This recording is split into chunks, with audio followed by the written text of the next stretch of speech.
Good morning বন্ধুরা, কেমন আছে? নিশ্চয়ই ভালো আছে। আর আমিও অতটা ভালো নেই, যেহেতু আমাদের বাড়ি সবার কিন্তু জ্বর। তোমাদের দাদাভাইয়ের জ্বর, আমার জ্বর, আমার মেয়েদের জ্বর, শাশুড়ি মার শরীর খারাপ। এই অবস্থায় কিন্তু আমরা ধান কাটছি। আর আগে যেসব ভিডিও, শর্ট ভিডিও আমি দেখাতাম যে ধান কাটছি, ঝাড়ছি, সব কিছুই তুলে ধরতাম শর্ট ভিডিওয়। কিন্তু শর্ট ভিডিও এবার কিন্তু আমার শরীর খারাপের জন্য আর আর সেসবগুলো তুলে ধরতে পারছি না। শর্ট ভিডিও আমি বাড়িতে বসেই বানিয়ে নিচ্ছি, আর সেসবগুলো তো তোমরা দেখতেই পাচ্ছ। আর এই দেখো, এইদিকে কিন্তু এখানে ধান কাটা মেশিন দিয়ে ধান কেটেছে, আর প্রচুর ধান ছড়িয়ে গেছে। তো তার তুলনায় এভাবে নিজেরা হাতে কেটে ধান বাঁধলে এতে ধান ছড়ায়ও কম। তো শর্ট ভিডিও করে তোমাদের আর দেখাতে পারছি না, আর বড় ভিডিও অনেক দিন আমি আর ছাড়িনি। তো এটা কিন্তু আমার ভিডিও করা ছিল, তা ছাড়তেই পারছিলাম না শরীর খারাপের জন্য।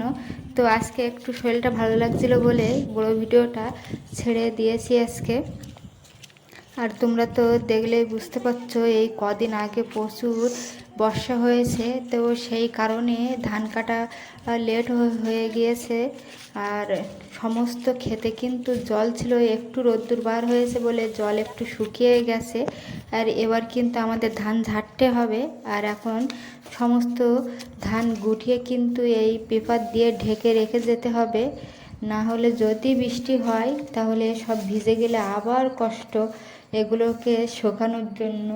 আর যেহেতু এখন এমন হয়েছে, সব যেন বাড়িতে শরীর খারাপ, জ্বর এরকম লেগে আছে, ওই জন্য কিন্তু বেশি বড় ভিডিও বলো আর শর্ট ভিডিও তো আমি কষ্ট করে ছাড়ছি, সেটা হচ্ছে বাড়িতে বসেই ছাড়ছি শর্ট ভিডিওটা, বাইরে আর কোনো শর্ট ভিডিও তোমাদের দেখাতে পাচ্ছি না। আর দেখো, এইদিকে আম গাছে এখনও কিন্তু এগুলো কাঁচা আম। আর দেখো, আমি কিন্তু এইগুলো এটাকে আগলা করে তারপরে এতে ধান রেখে ঢেকে রাখবো। আর আগের দিন কিন্তু এতটা ধান গুটিয়ে রেখে গিয়েছিলাম। আর এবার এই যে এগুলো বাদ বাকি যে হাফগুলো, সেই হাফ ধান আবার এর উপরে উঠবে।